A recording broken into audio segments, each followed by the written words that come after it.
Square Enix's latest excursion in the realm of MMOs is a consequential one indeed. Bearing the weighty honor of also being a numbered installment in the venerable series, Final Fantasy XIV enters a crowded market, already replete with great games. Will this long-awaited MMO make a splash like its predecessor did so many years ago, or is it a black mark on its lineage? Let us give the bard something to sing.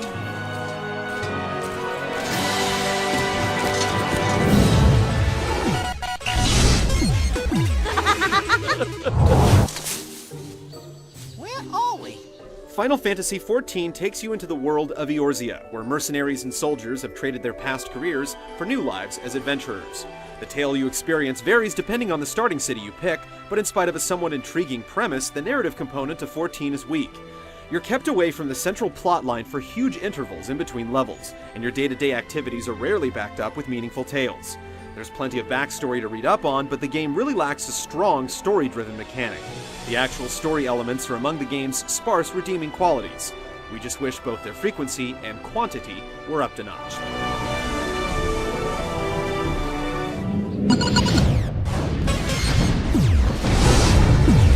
Something's wrong.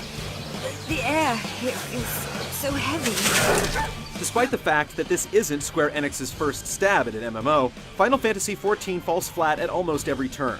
The most egregious error is that for a game this complex, Square Enix doesn't take the time to teach you the basics. We can certainly appreciate games that let you discover their finer points on your own, but 14 takes this to an absurd degree. The Green Wrath is awoken. The spirit comes. Though there's emphasis on picking a job discipline, it's hardly set in stone. You can change jobs on a whim by equipping an item of that class. It's a relatively simple process that, in theory, could have profound effects on the customability of your experience. The game never explains how the system works, however, and this is a recurring theme. There's also a fatigue system in place that caps your experience if you stick to one job. It's meant to encourage switching between jobs, but for those who like to stick to one class, it's a major hurdle. Hit them harder! Once you do manage to find your bearings, you'll discover that most of the activities the game has to offer involve running around or grinding in some fashion. You'll waste inordinate amounts of time traversing each zone, either because you have no choice, mounts or other quick travel options have yet to be implemented, or because the alternative is just too costly. There's a teleportation mechanic in place that lets you instantly warp to locations you've already visited, but your use of it is limited by a sort of teleport currency known as anima. You'll burn through it quickly and it regenerates at an alarmingly slow rate, so get those running shoes ready to trek through the vast, bland, and relatively empty zones.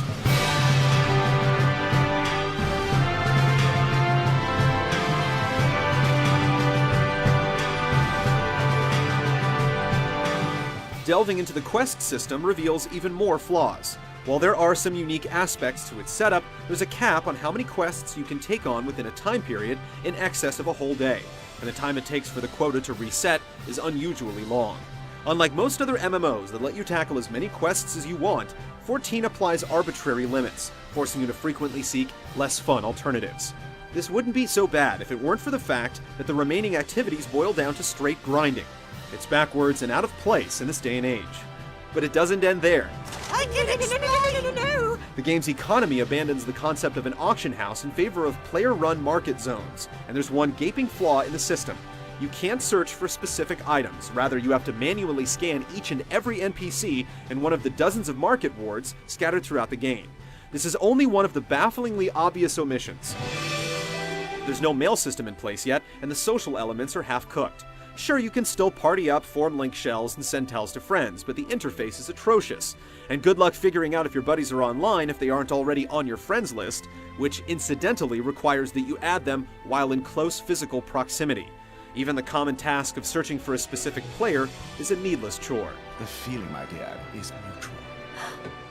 Rather than learn from past mistakes and incorporate what are inarguably advancements in the genre, Square Enix seems to have designed Final Fantasy XIV in a vacuum,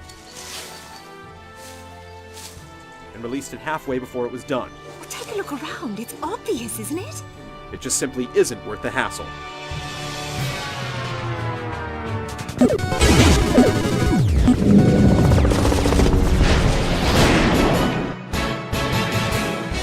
Everything in 14 moves along at a snail's pace. Whether you're running around or fighting, the playstyle is just tired. The interface is subpar, laggy, and unintuitive, Traversing terrain hits a snag when you come to hills and cliffs. Typically you can't climb over or fall down steep inclines. It doesn't help that there isn't an option to just outright jump, and it's all too easy to get caught up on invisible objects or impeded by obstacles you'd think you could easily climb over.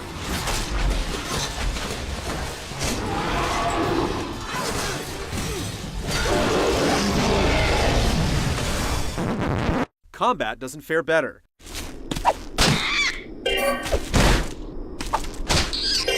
Though it adopts an interface and system superficially similar to other mainstream MMOs, there are more than a few hiccups. What should be a simple process of selecting a course of action can quickly turn into an ugly mess. Too many times a spell or ability takes longer than advertised to execute, and the targeting system is a bit of a nightmare. You'll also have to contend with bugs. Monsters can randomly regenerate health or become rendered invalid targets midway through a battle. It's chaotic and inconsistent overall. I'm frightened. All will be well, sweetie. Field activities like mining or fishing employ unique mechanics that are fun to an extent, but figuring out their inner workings is an aggravating process of trial and error. Synthesis takes the confusion one step further with its obscure system that feels like it relies on blind luck more often than not. The paltry explanations the game provides don't give enough insight into how to craft successfully, and the entire process is too cumbersome.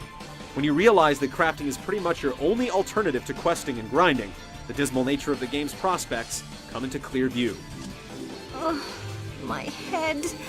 Things are a mess right now, and given how tedious much of the game is, having to fight the controls and mechanics pushes things to the breaking point. You can put up with it and get by if you're irrationally determined, but it doesn't change the fact that Final Fantasy XIV was released in a state that's completely unacceptable for a finished product.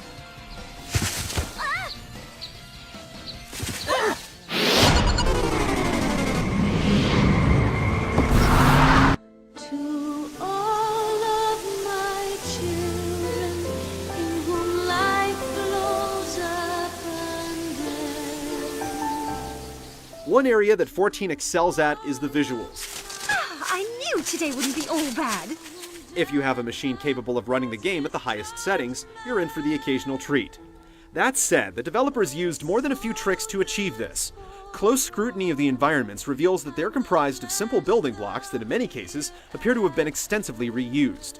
Running back and forth is already tedious, so having to look at the same valleys or hills constantly doesn't help. The load times for on-screen objects is irksome in general too. Nobuo Uematsu's score is one of the game's few high points. The looping melodies put their stamp on their respective vistas without grating on your nerves. The same can't be said for the sound effects. Get ready to listen to the endless pitter-patter of your feet. It's one very annoying sound, and though it can be muted in the options, doing so also kills all the other sound effects.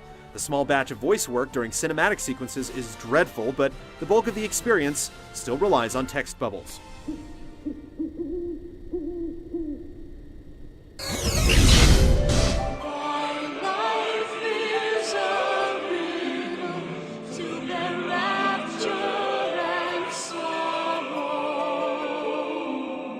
Final Fantasy XIV is in no way, shape, or form ready for commercial release.